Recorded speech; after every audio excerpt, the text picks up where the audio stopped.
Conséquences. Donc une fois qu'on a bien compris pourquoi ça ne marche pas, nous savons qu'est-ce qu'il faut faire.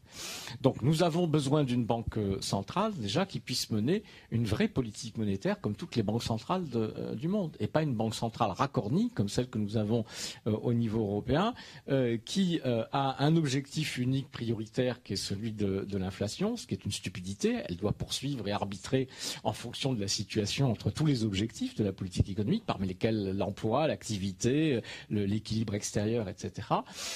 On a une banque centrale qui n'a pas le rôle de prêteur de dernier ressort qu'ont toutes les autres banques centrales, et notamment en cas de difficulté et de crise, qui a permis par la Banque de réserve fédérale au moment de la crise en 2008 eh bien, d'intervenir directement pour éponger des dettes publiques ou de banques parce qu'il fallait sauver ce système financier et donc la Banque centrale est là pour jouer ce rôle. La Banque centrale européenne ne peut pas, et notamment comme vous le savez, ne peut pas racheter directement et financer directement de la dette publique. Donc tout ça, ça n'a aucun sens. Donc il faut une banque centrale qui puisse mener une vraie politique monétaire normale comme toutes les autres banques centrales.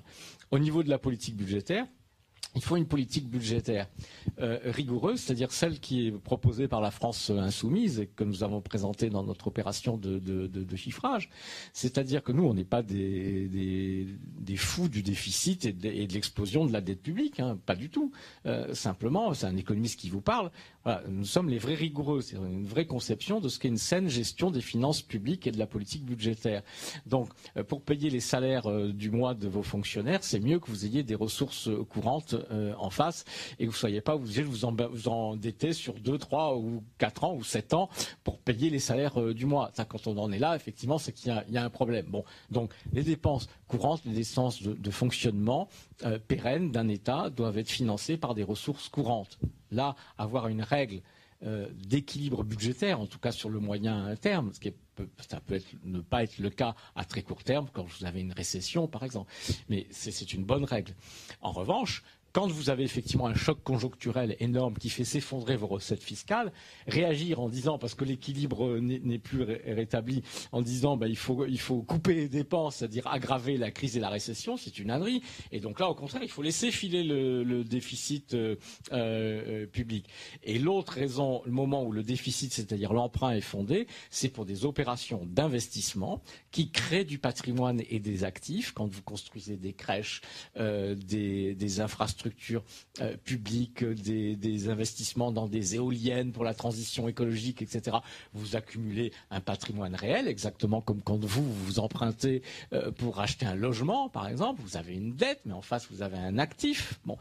Et ça génère des flux de revenus futurs.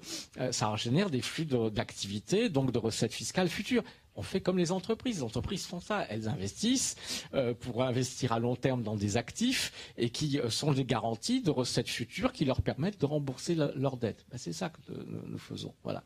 De l'emprunt et de la dette pour l'investissement ou de façon conjoncturelle exceptionnelle parce qu'il y a une crise et une récession. Et pour le reste, un financement équilibré. Donc ça suppose de foutre en l'air toutes les règles budgétaires européennes qui n'ont strictement rien à voir avec ça. Donc c'est ce qu'il faut faire. Il faut en matière par ailleurs financière, mettre en place évidemment des régulations qui interdisent tous les produits financiers les plus toxiques qui ne servent qu'à spéculer et à rien d'autre. Et là, il y a un moyen simple d'intervenir que nous emploierions de toute façon dès le plan A et pas seulement dans le plan B, ne serait-ce que pour nous protéger contre la spéculation, contre notre politique, etc.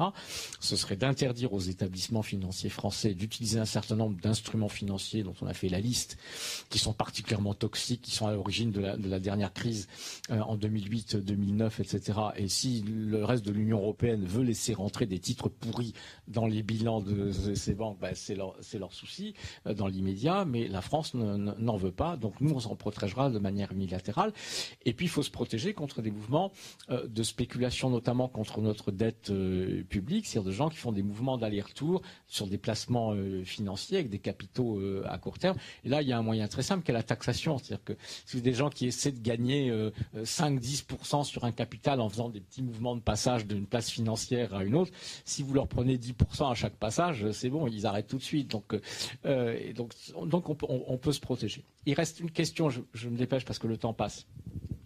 Donc nous savons ce qu'il faut faire au niveau de la Banque centrale, ce qu'il faut faire au niveau de la politique budgétaire, de la régulation financière et de la politique monétaire. Il faut bien évidemment que pour ce qui est de la Banque centrale, qu'elle soit à nouveau sous le contrôle d'une manière ou d'une autre d'un pouvoir politique démocratique. Ça, c'est absolument fondamental, que ce soit au niveau européen ou au niveau national. C'est-à-dire qu'il est hors de question qu'une banque centrale n'ait de compte à rendre à personne et devant aucun citoyen ou devant aucun représentant des citoyens. Bon. Alors, tout ce que je dis là, c'est des choses qui, déjà, dans le plan A, peuvent être sur la table dans la négociation.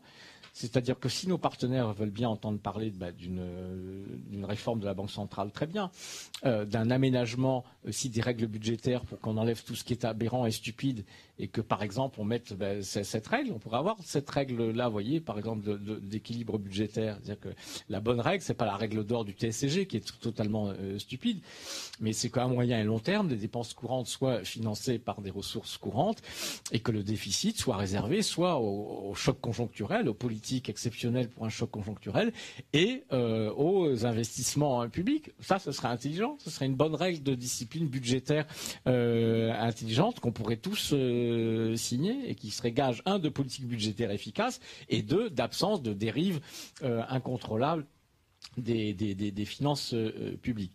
Pareil, ça a été dit, il faudrait s'entendre sur la question, pour éviter le dumping fiscal et social, il faudrait absolument trouver des terrains d'entente. Bon, mais évidemment, si on ne peut pas trouver des terrains d'entente à ce niveau-là et que nous devions être dans la situation où nous serions tout seuls, ou nous serions dans une autre union plus étroite avec d'autres partenaires, eh bien là, évidemment, voilà, nous savons exactement quel type de politique devrait être mis en place. Alors quel système, justement, monétaire alternatif, d'un mot, si d'aventure il s'avère que on ne peut pas obtenir tout ce qui serait nécessaire pour maintenir l'euro en l'état actuel, donc au niveau de la première négociation. Bon. D'abord, comprenons bien que, en théorie, il ne serait pas impossible de maintenir l'euro comme monnaie unique européenne, en dépit de tous les défauts qu'il a. Mais à quelles conditions? À des conditions qui paraissent aujourd'hui extrêmement difficiles à réunir, il faut le dire. Mais en théorie, l'euro pourrait rester la monnaie unique, à condition qu'on réforme la Banque centrale européenne, comme je l'ai dit, à condition qu'on redonne les marges de manœuvre budgétaires au niveau des États européens, pour qu'au moins le fait qu'on ne puisse pas s'ajuster ou s'adapter par des variations de taux de change soit compensé par le fait qu'on puisse avoir des politiques budgétaires différentes et adaptées aux situations des différents pays, sans être contraint par des règles idiotes, et à condition de faire qu'on interdise les politiques agressives en matière de dumping fiscal et social, comme celle de l'Allemagne lorsqu'elle s'est lancée dans les années 2000 dans une politique d'agression commerciale contre ses partenaires par des politiques de déflation salariale. Là, c'est elle qui a violé la règle européenne. Elle n'a pas été le bon élève, elle a été le mauvais élève. C'est-à-dire, elle a délibérément agressé les Grecs, les Français, les Italiens, les Espagnols, alors qu'elle avait déjà un avantage compétitif structurel par rapport à eux. Elle a profité de la monnaie unique, du fait que les autres ne pouvaient pas réagir en dévaluant leur monnaie, en a profité pour leur donner un bon coup de massue sur la tête et s'accaparer un avantage commercial. Ça, c'est un acte de guerre. Et donc, évidemment, tout le monde comprend qu'on ne peut pas rester dans une union où les gens profitent de la monnaie unique pour agresser leurs voisins. Bon, donc, quand nous expliquerons ça à Madame Merkel ou à quiconque remplacera, je pense qu'ils seront bien obligés de le comprendre et de l'entendre. On ne veut pas d'une Europe allemande, mais on veut encore, et on espère réellement, sérieusement, une Allemagne européenne. C'est une Allemagne qui enfin comprendrait qu'effectivement il faut faire des compromis et qu'il y a des choses qu'elle ne peut pas faire et que si on veut restaurer ou maintenir une forme d'union. Bon, donc il faudrait s'entendre là-dessus, donc harmonisation fiscale et sociale. Ça fait beaucoup.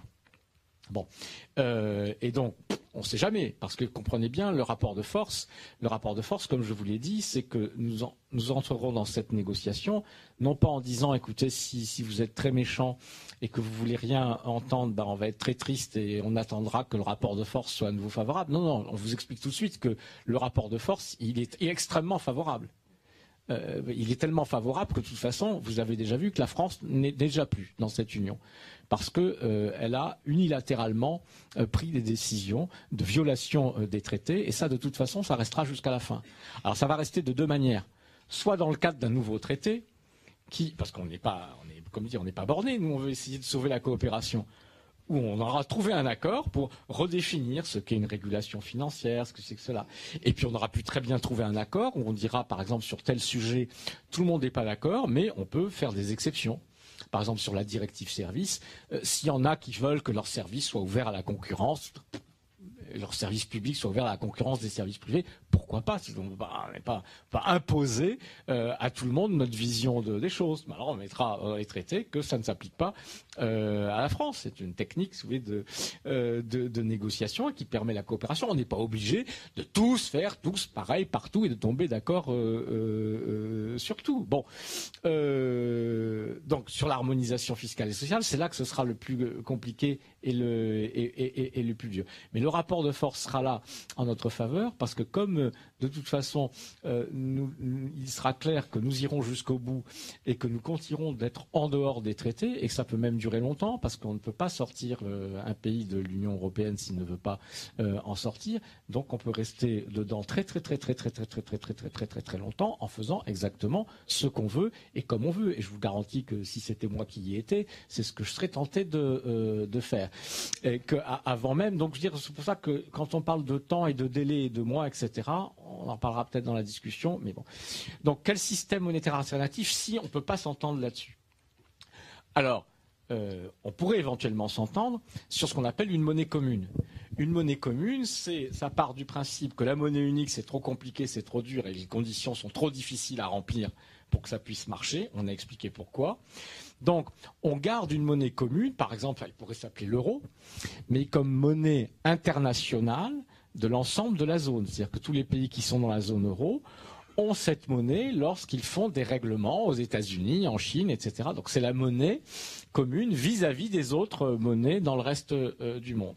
En revanche, à l'intérieur de la zone, vous avez un euro marque, un euro franc, une euro lire, un euro italien, un euro espagnol, etc. Bon, par exemple, chacun appellera sa monnaie comme il veut, mais qui est rattachée à l'euro. Mais simplement, là, ce sont bien des monnaies nationales dans un système commun qui peuvent être ajustées, donc qui ont entre elles des taux de change, qui sont fixes mais ajustables. C'est-à-dire ils ont des parités, on ne les laisse pas fluctuer totalement librement, mais ils sont ajustables avec une certaine souplesse, ce qui permet en effet de corriger des écarts de compétitivité et d'éviter que tout d'un coup l'Allemagne elle cumule des excédents sans ce qui se passe jamais rien. Donc il permet le rééquilibrage des échanges extérieurs à l'intérieur, à condition que ce soit assorti évidemment de mesures de contrôle des mouvements de capitaux pour qu'il ne puisse pas y avoir de spéculation sur les taux de change. Il ne faut pas avoir peur quand on dit contrôle des mouvements de capitaux. Tout ce qui sert à financer des investissements, mais des vrais, le dur, pas des placements financiers, des échanges de biens, de services, etc. Tout ça, l'argent continue de circuler librement. Non, on parle juste là des placements financiers, notamment des placements à court terme.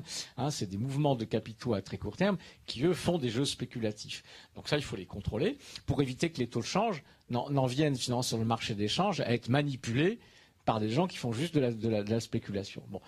Donc ça, voilà ce que ce serait une monnaie commune. Ça demande quand même un haut degré de coopération. Ouais. Donc on garde un euro et des monnaies nationales. Bon.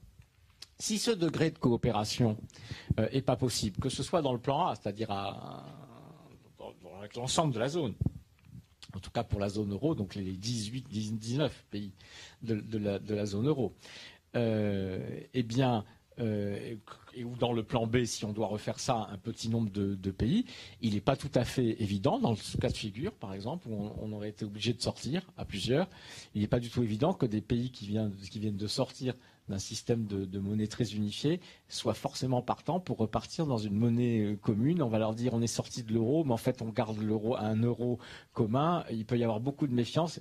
Il peut y avoir des tas de raisons qui font que c'est un degré de coopération qui est trop élevé. C'est sans doute le système idéal, quand même, il faut bien le dire. Et ce serait même le système sans doute idéal pour la zone euro aujourd'hui, d'aller vers ça. Parce que ça crée de la souplesse, ça maintient la coopération monétaire la plus forte qui puisse être entre les États, et ça introduit la souplesse qui est nécessaire dans les taux de change. C'était le système qu'avait préconisé Keynes en 1944 pour le système monétaire international, qu'on aurait été bien inspiré de suivre. Bon, alors si on ne peut pas faire ça, il y a un degré de coopération moindre qui est un système monétaire européen, où il n'y a plus de monnaie commune, et encore moins unique. On revient à des monnaies nationales, mais dans un système de coopération, un peu comme il existait avant l'euro, et comme il existe encore pour les pays qui ne sont pas dans la zone euro, c'est-à-dire on a des monnaies nationales, mais il y a un accord qui fait que les taux de change entre ces monnaies ne fluctuent pas librement au gré du mouvement des marchés, etc. C'est-à-dire qu'il y a quand même des parités et donc une coopération monétaire avec des interventions des banques centrales pour stabiliser ce taux de change. Simplement, ce qu'il faut compléter ce système, c'est pour ça qu'il avait dysfonctionné avant, par des contrôles de mouvements de capitaux pour éviter la spéculation. Ça peut très bien fonctionner. C'est-à-dire, quand on a fait la monnaie unique, on a signé le traité de Maastricht pour des raisons politiques, etc., sur lesquelles on ne va pas revenir, mais on aurait très bien pu, pour sortir des impasses de l'ancien système monétaire européen, on aurait très bien pu passer à un système monétaire européen bis dans lequel simplement on aurait introduit des contrôles des mouvements de capitaux pour éviter la spéculation. Et la question aurait été réglée. On aurait eu un système qui aurait bien fonctionné, parce qu'il fonctionnait bien tant qu'il n'y avait pas de libre circulation des capitaux, et il s'est mis à dysfonctionner dès qu'il y avait la libre circulation des capitaux. Donc on aurait pu faire ça. On pourrait très bien revenir vers ça, et ce serait un système qui pourrait très très bien fonctionner. Bref, nous avons le choix des degrés d'intégration et de coopération monétaire. Voilà. Et donc c'est selon le degré d'entente, de coopération et de volonté de coopération possible qu'il y aura entre les États qui décidera vers quel système nous irons.